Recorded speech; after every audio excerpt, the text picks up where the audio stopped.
We're live. Hello. Here we are. Here we are. How do I get it to pop up so that we're both on the screen? Hey, there we go. You got me? I gotcha. I think it seems to be, well, whatever. This will work. Hey, everybody. Welcome back. We are live on Tub Talks, and I'm out of practice because we haven't done this for a few months. Really quick, I just want to say thank you for coming back. My name's St.Arnaud. We're both here in Edmonton, Alberta. Really quick, this is a land acknowledgement as well. We're both located on Treaty 6 territory, Amaskwaci, otherwise known as Edmonton. And our guest today is Maddie Storvold, who I also know to be from Edmonton, but I know she's lived tons of places and done tons of crazy things. Maddie is an amazing singer-songwriter. I would put loosely, and I know comparisons are super broad, I'd put loosely in the vein of like Joni Mitchell, like Warbler, amazing songwriter people who are great at capturing like the feeling of what's going on. We met, I don't know, 5 years ago, playing some small shows. Not long after that, we were both invited to play at the Edmonton Folk Fest, which if you're not from Edmonton is kind of one of our big festivals. There's like 20,000 people, and I know it was a big opportunity for me and for Maddie to do some interviews and play in front of a big crowd. But I want to let Maddie introduce us to herself. Maddie, do you want to say over to me? Yeah. Hi. It's kind of funny. I can't see, like, it just seems like we're still just talking, which takes a lot of pressure off, and it's kind of wonderful. We pretty much are. We kind of just eventually we'll just like say hi. I got the little comments feed here. I got some people saying hello everybody. Beauty. Yeah, let me know what people say. I'm Maddie Storvold. This is Terry.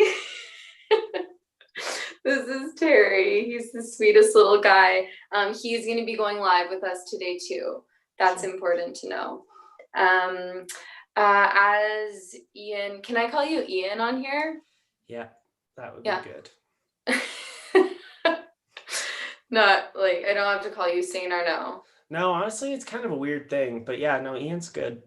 Yeah, okay, sweet. So as Ian said, we met doing the Edmonton Folk Fest and became friends, like, I think pretty quickly. Like, I was kind of new to Edmonton when we first met, and hadn't really met a lot of people my own age. I feel like my demographic is like woke MILFs. Those are kind of like the people who are drawn to me, and like not a lot of like cool like creators in their 20s. So I was like really stoked to become friends with Ian. Oh yeah, I'm a content creator. He's a content creator. Content right now. Yeah, and it's been really sweet, I think, hey Ian, for us to like grow in our careers together and kind of be moving along these like parallel trajectories. It's nice that you don't call yours a career. I would never call yours a career, but whenever I refer to my own, it's a career. I'm like, yeah. Oh, like a career. Air quotes. Yeah, and I knew that you said you were pretty recent to Edmonton when we met. This always kind of blew me away. We were both kind of finishing university at the same time, and I think you said you grew up in Dubai. Yes. I'm pretty sure that's what I know, but I don't really know too much about that. How did you end up in Edmonton? Yeah, it's kind of a funny thing. Actually, often it shows when people introduce me, they'll be like, and she's from India. And I'm like, no, I'm not. Dubai is not in India. I've had like a few countries referenced that like I do not correct because I'm generally not an asshole. But yeah, I grew up in Dubai. I moved there when I was 3. My dad was a pilot, or he still is a pilot, and he's also still alive. He's okay. Yeah, he's fine. Yeah, so he moved the family there when Canada 3000 shut down in 1999, and I grew up there for my whole life, and it was really insane in Dubai. Like, you celebrate every holiday. Like, you celebrate Diwali, you celebrate Eid, you celebrate Christmas, And so it's kind of just like a constant party, constant holidays. And there's this real appreciation of other people's cultures. And so I think that's something that I've brought into my artistic practice and my practice of just like relating to other people as a human being in the human experience, like the spirit of like celebration and camaraderie and appreciation. I think that's something that I really got from growing up overseas. Cool. Mhm. That kind of takes me to my next question. As far as I know, lots of people who are watching us do these tub talks and things like that, there are other people who are making content, and they're artists and they're animators and they're YouTubers and all these cool people, just like us, who decide to turn on the camera one day and do this. And I know that this is not traditionally the kind of thing that you and I do. I like to be on a stage. I like to be traveling to a new city. That's the stuff that like really incentivizes me to get up and do some of the harder work. Like it's really fun. I have lots of fun. But I want to ask you, how have you viewed your career trajectory, quote unquote, so far? So we're both, I don't know, 25-ish. We both kind of made this our full-time thing. You moved countries, and then not long after, you were playing the biggest festival we had here in Edmonton. And now I know you're doing lots of stuff. Yeah, how have you seen your career trajectory, and how do you feel about being a young person taking that leap? That's a really good question. And it's one that I contend with a lot because there is this sense that I don't know if you're like in therapy as much as I am, but there is this sense of like, okay, I'm able to do this, not only because I'm talented and driven or whatever, but because I'm deeply privileged. Um, I don't know if that's like at all what you were gesturing to with your No, question, but I think that about a is. lot that I think that about that a lot too. I kind of meant from an individual sense, but it's all Yeah. woven in. So whatever you have to Yeah. say about it, like. Yeah, and I think that's part of it. Like, I think that's like something I contend with a lot. But in a more positive sense, I have felt so amazed. I'm not sure if you've had this experience, but like the first time someone came up to me and told me like, you really moved me, or came up to me with tears in their eyes, um, or like I really made someone laugh, like the ability through this medium to affect change in individuals and thereby affect change in the greater world Mhm. is so powerful. And it's not something that you ever get used to. Hey, like it's this ever giving fruit tree. For sure. For me, that Yeah. was always like a byproduct of it, honestly. Like, to be like, Mm-hmm. whoa, other people will care about this. I'm like, I'm just doing what feels good for me. Like, this Mm-hmm. is great. I gotta admit, like, it's a more selfish thing. I'm just like, oh wow, I could do that if I try. And then to realize like, oh, this is something that people might want, and there could be some longevity in it. I want to talk Mm-hmm. one thing that you did fairly recently, and that was, for those of us who are Canadian watchers here, we have it's CTV, no? CTV's. Mm-hmm. I think of it as like an American Idol-esque challenge show. But the big thing, in my view, looking at what you did there, was you got to work with Bryan Adams, which everybody knows, Summer of '69, all that stuff. Do you want to tell us a bit about that experience in the last, what was it, a year and a half ago, 2 years ago, and how Yeah. that's really changed your what's been going on, and how catching Yeah. happens, and how you feel about that? Totally. Yeah, I actually think that's a really like natural progression from our last question.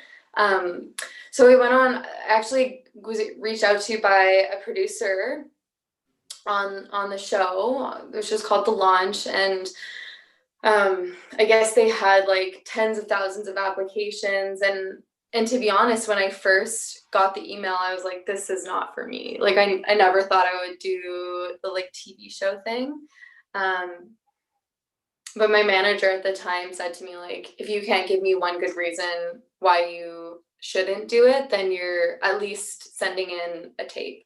And so I sent in this tape, and I was selected as one of the artists who got to audition, and then I won the show and Yes. got the opportunity to record this song.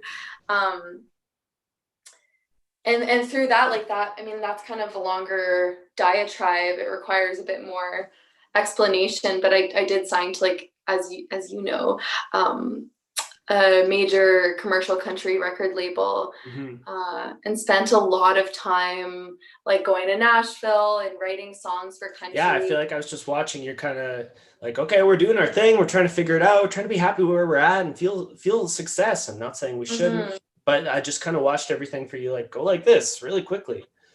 Yeah, it did happen quickly. Yeah. And it's something I'm really grateful for.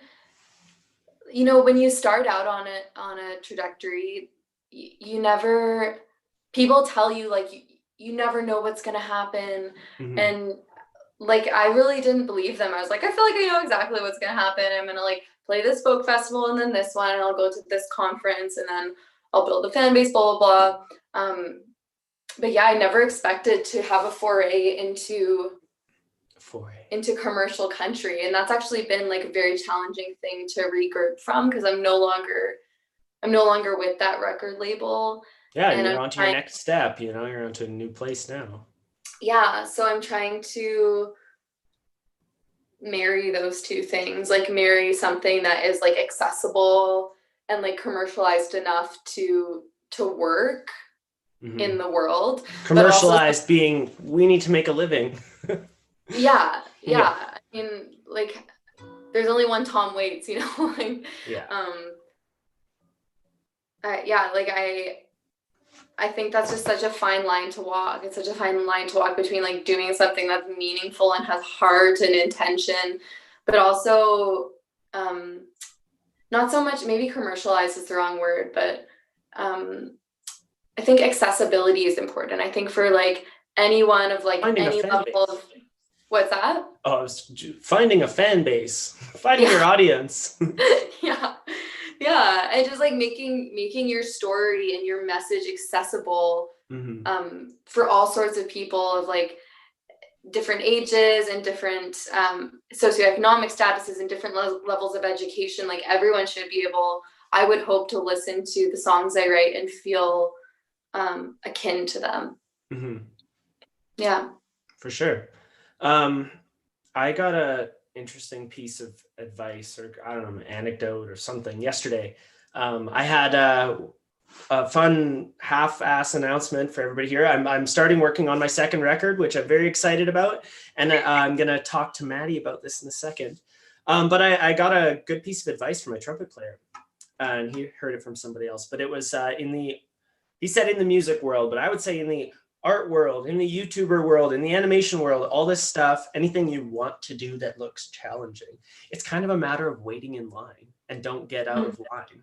You know, keep doing the work and keep showing up, and keep, you know, you get better at anything you practice, but just not stepping out of line. So for you, maybe, you know, I would say, outside looking in, having this CTV, this national television show, I think, you know, from private talks we've had, it was a great thing, but also a double-edged sword for you. But hey, you stuck it out, you did something, and now you're onto a new platform, and you're not onto a new level in your career. Totally. Yeah. Next step. Cool to see you do. I feel like there's lots of talking. I think I want to play a song and then chat a little bit more after. Yeah, play the song. Okay, I got one, and I wanna trade it off. I want you to have the last word here on the song. So I have one. It's a cover song, and I'm kind of learning it as I go. I know I should have been practicing it, but it's a beautiful song. I just heard it the other day, and I really want to try it. And then I have some more questions. I want to ask you about COVID. I want to ask you about outdoor concerts. I want to ask you about your next record project. But we have lots of people asking us to play some music, and also we're not ignoring you. I can see the comment feeds here, and thank you for everybody for being here. Hello. It has been a while. Tub Talks is back, and people are just really people are pumped. They're like, I've made it back to a Tub Talks Monday afternoon, which is very nice. For those of us watching right now, we'll be doing them. I'm calling this season 2 of Tub Talks. We'll be doing it for the next 5 weeks, I believe. And I haven't put it out yet, but we're going to be finishing it with an online show that you can buy tickets for super cheap. And of course, we'll hear you out, and I have something very special planned. This song is called Child's Song, and it's by Tom Rush. And I want to dedicate it to Maddie's and my late friend Luke, who passed away 3 years ago this weekend. So this is Child's Song.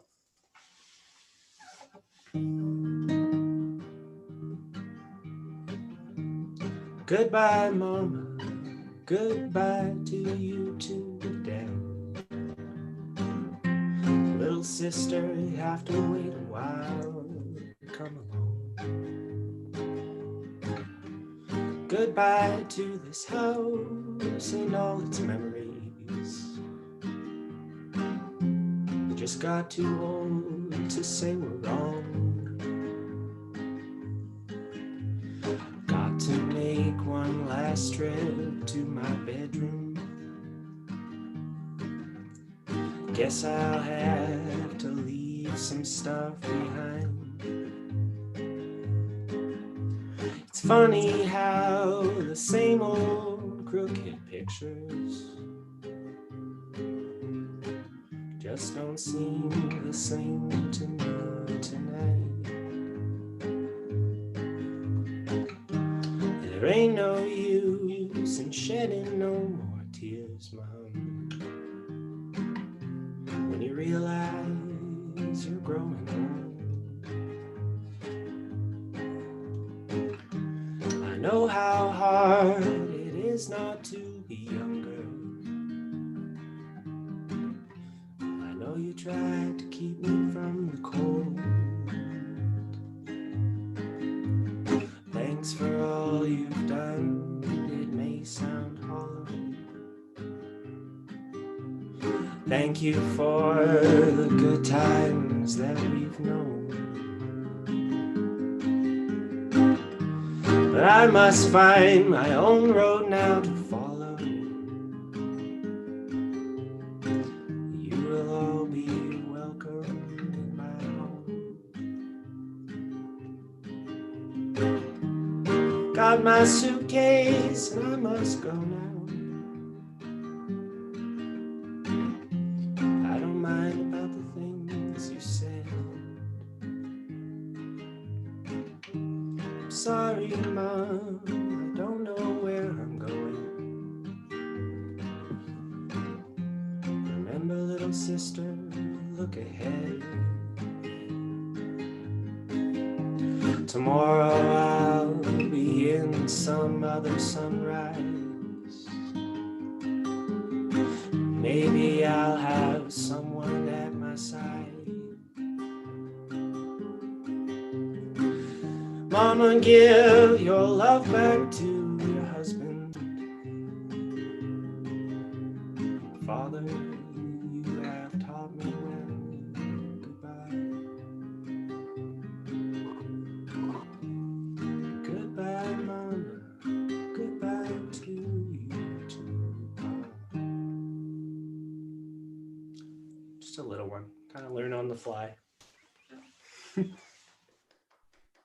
I love that song. I'm trying to do more covers. Thank you. I really like that one too. As soon as I heard it, I was like, oh, I don't know if I can pull it off, but I really want to try it. And I really want to get that one.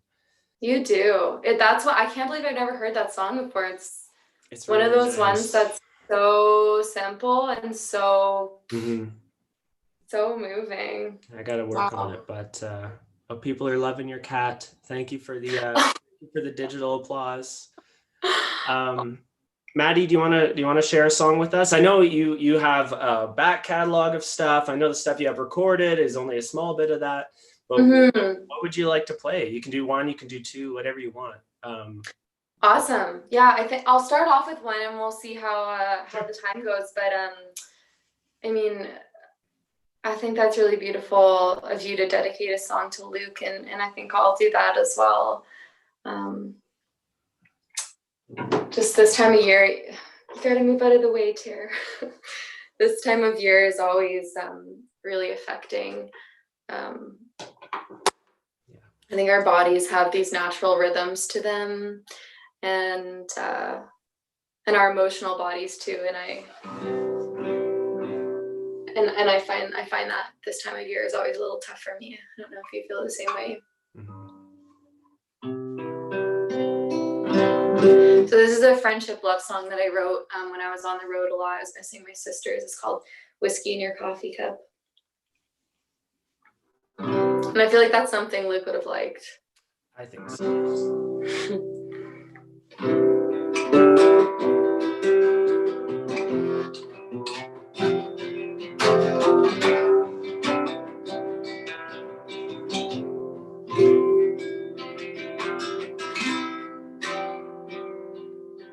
It'll be a while until I see you next. Till old Father Time can lay my soul to rest.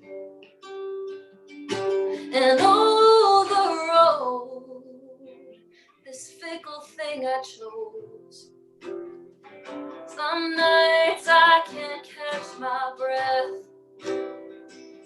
I hope there's whiskey in your coffee cup, beer spilled on your rug. May you come to know the comforts and the challenges of love. And when the days have come between us and the nights are getting hard, I hope there's whiskey in your coffee cup and flowers in your yard.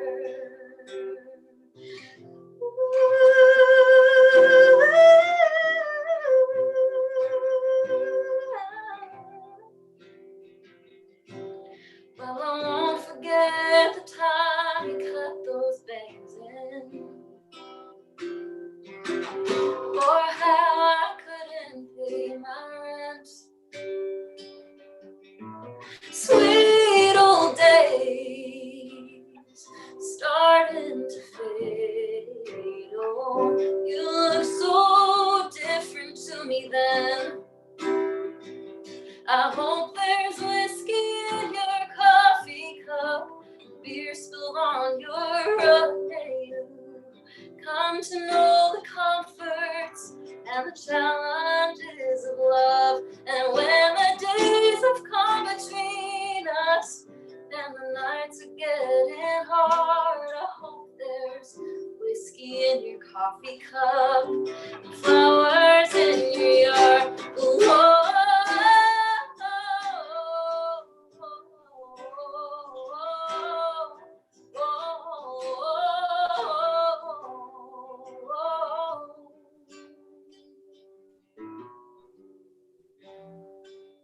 I hope there's whiskey in your coffee cup and wonder in your world. Good records spinning round and round like ballerina girls. May you see a million sunsets, may you count a million stars. I hope there's whiskey in your coffee cup, flowers in your yard. I hope there's whiskey in your coffee cup and flowers in your yard.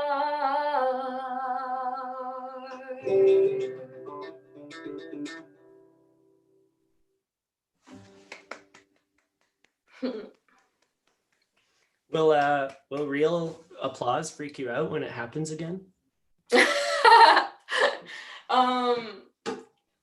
Yeah, maybe. But no, I know you've gotten to play a few shows already, right? You're doing small stuff, backyard stuff, safe stuff. Yeah. It's been actually really incredible to see the community and the fan base here in Alberta come together and honestly like really support me through this time.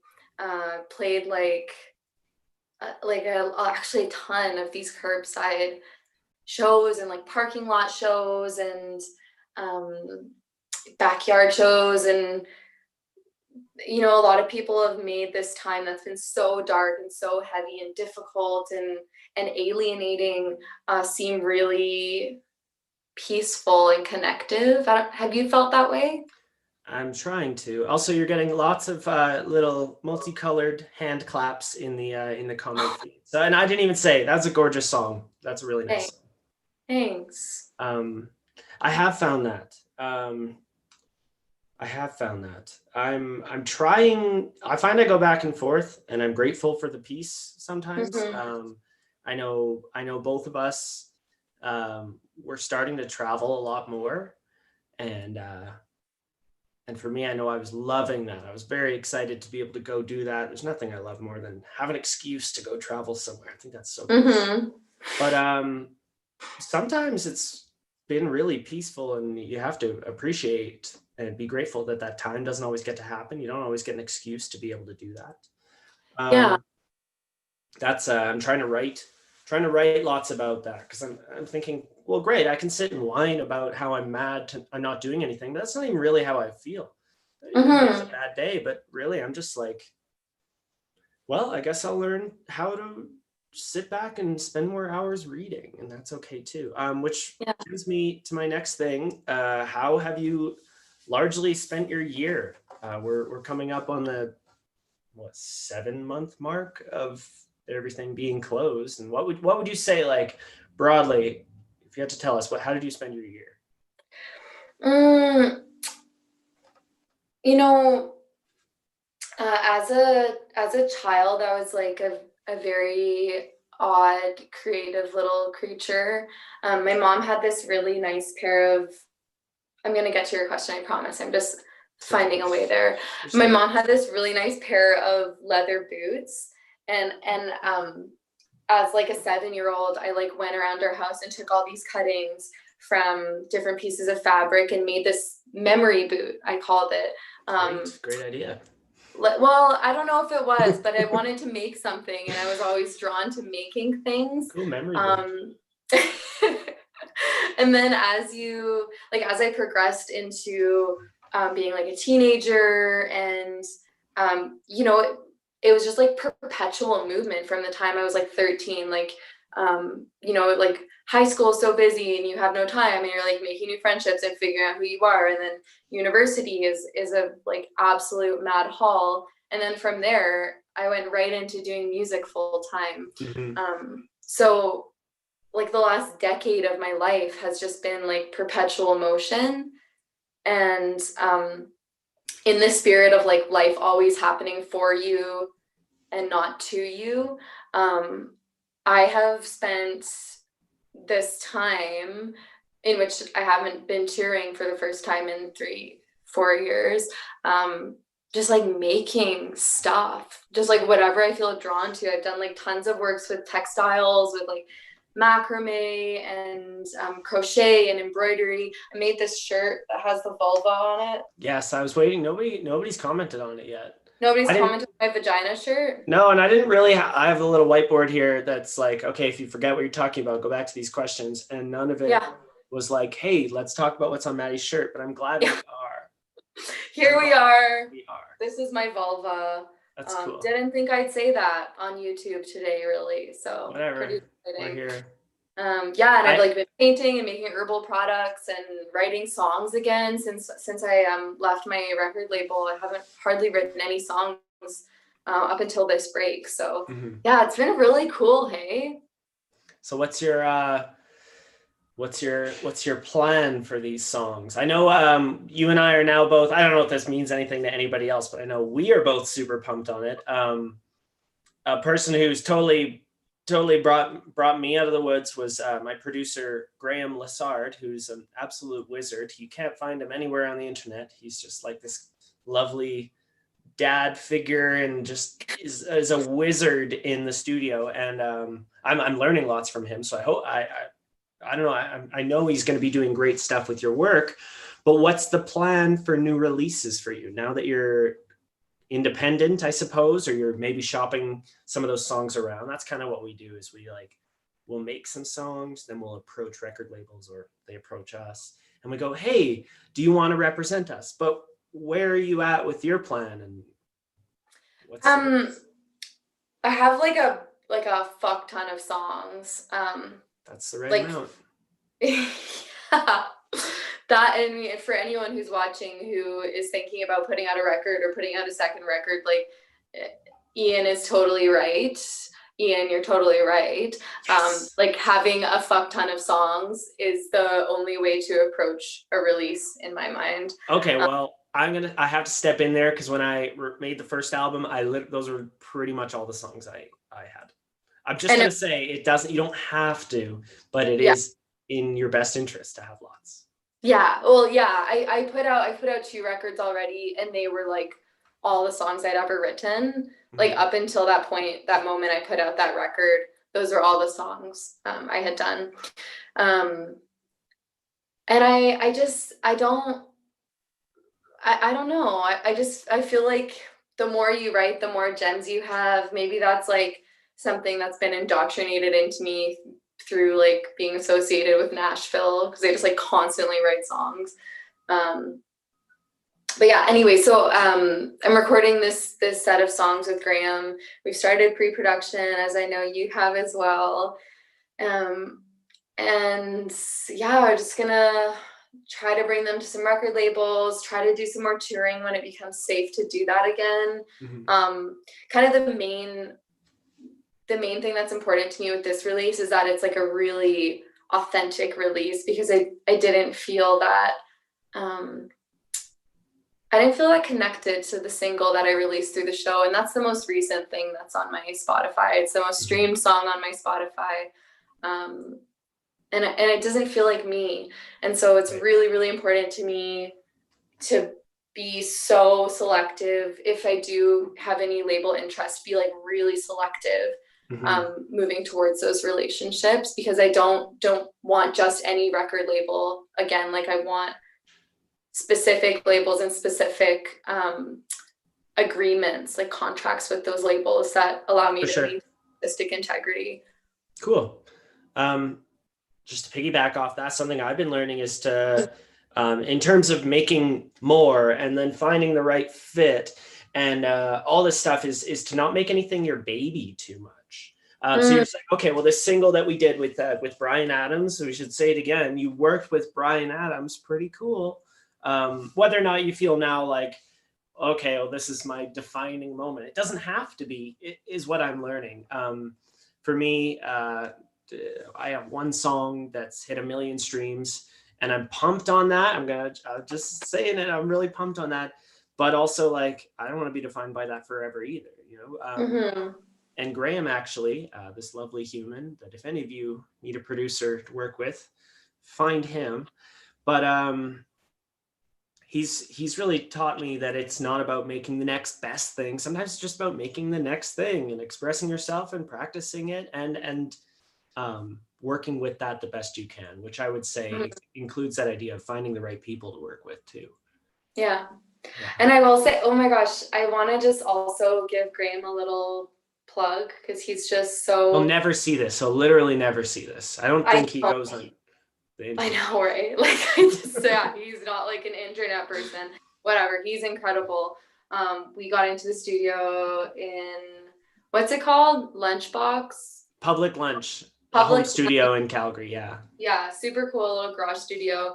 And I was kind of expecting to like talk about instrumentation with him for some of the songs that we had chosen to record, and like he just made me sing this one song over and over again, and was like, sing it with more tenderness, like more vulnerability, make it more grave. And he just kept giving me all these beautiful adjectives and just like wanting me to deliver the performance. And I was like, this is like old time recording. Like, this is the way music should be recorded, with the focus on the performance and not like fancy production or fancy instrumentation. Like, it's about the heart of the song. And I think that's something he does so well. I call that the bedside manner. And I still think I'm still learning about like music production and what that all means. I hope one day to be posting, if any of you out there use Ableton or any other DAW or DAW, I'm trying to get my hands dirty with it, and it is hard. I hope to one day be putting up like how I made this new song. But production is this big crazy idea to me that means 1,000 things and nothing. And sometimes it's just about like, okay, great, Graham is the guy pressing record and setting up the mics and knowing what to do there. But then he's also like a coach and provides encouragement. And if you come in there and I'm like, hey, like, I don't know how I feel about this song. And he'll be like, no, it's great. It's a song. We're going to do it. And we're going to find the best way to make it shine. Like, yeah, that's really cool. So that's less a comment on Graham. Props to him, but just like unveiling that magical, weird world of what production is. Yeah. Which I'm still in awe of and still trying to figure out. Yeah. Anyway, I'm really pumped to hear what you two come up with. And I'm really excited to be working with him as well. I hope you and I can work on a song in the not too distant future. I think that'd be lots of fun as well. And we would both have to drive from Edmonton to Calgary to do it, probably, to work with Graham. That'd be a good drive. Love that would be a good drive. Well, I don't know that I have too much more to talk about today. I think I went through all my questions. Did you have anything else you want to talk about? I left a link in the comments here for you guys to go to Maddie's Bandcamp page. I chose her Bandcamp page because that is the best way to directly support artists. By the way, they get the greatest share of your stream or your dollar spent on buying their album. I know Maddie has some great merch on there as well, I believe. Yeah, some. Also hit me up on Instagram. That's where I post them up. Nice. Which should just be Maddie Storvold. Her name should be written right in the title of this, and you should be able to go there. I will include the link to all your socials there after as well. Was there anything else? Was there anything else you wanted to talk about today? No. That's a very general question, and I have poor impulse control. So before I say something very inappropriate, I'm going to sign off. You already showed us the vulva shirt, so. So there's a little button. It's like, is this video for kids? I say no. Yeah. And I think that was the right call. I think it was too. Yeah, I think so. Okay, well, Maddie, stay on the line. I'll chat with you for a second hereafter. But to everybody else, thank you for coming back to Tub Talks. I have the little tab covered. I can't see how many of you are here, but I trust there's thousands. You can always rewatch these. Go back and check out season 1. Tell me what I'm doing wrong. Tell me what I'm doing right. And next week we have my friend Josh Sagan from Montreal. I spent a couple months there earlier this year, and we wrote a really weird song. I'm going to see if we can play it next week. What else do I have to say? Nothing. I feel great. Keep eyes posted and follow Maddie on everything that you can to see when she releases new things or has a show near you someday soon. And Dry Fish, we'll catch you next week with one more song for the road. You think I'm a song machine? Maddie. Okay, thanks, Maddie. We'll see you everybody later. Happy Monday. Thanks for joining us on a new day. Ending the stream. Bye. Okay, that's over.